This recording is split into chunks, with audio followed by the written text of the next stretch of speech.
How would I describe Becca's writing in the cake? Delicious. This,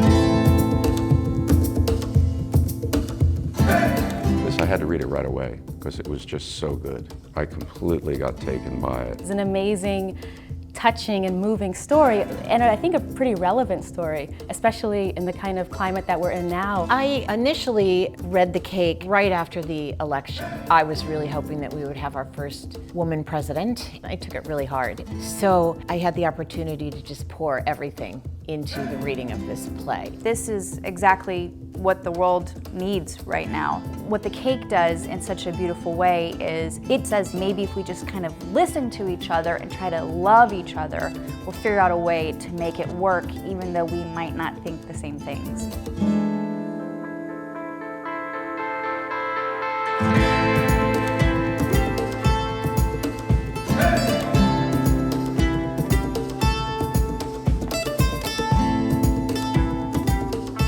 I just really love cake. I think cake is one of the most amazing things in the world, and I think it brings people together. I love to procrastinate with baking. That felt like the perfect thing to use to kind of discuss these different values because everybody likes cake.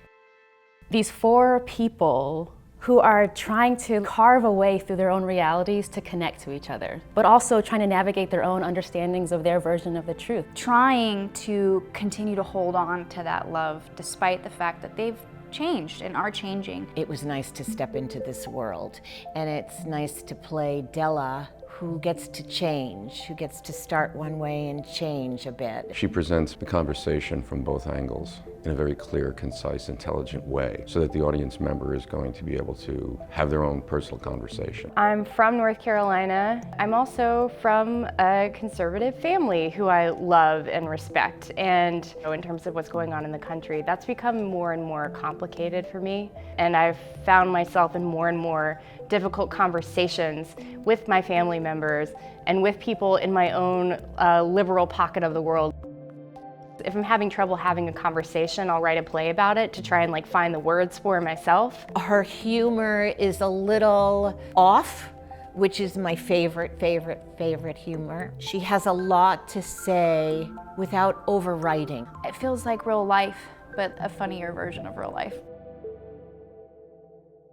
My hope is that you will also leave with some new thoughts about not only yourself and the way you make your own decisions, but how other people make their decisions and how everybody's kind of getting after the same thing and everybody's trying to protect their own truth. We just have different ideas of what that is. But if you shake some of those ideas out, everybody's kind of going after the same thing, which means that we're all human beings, which is a nice place to begin.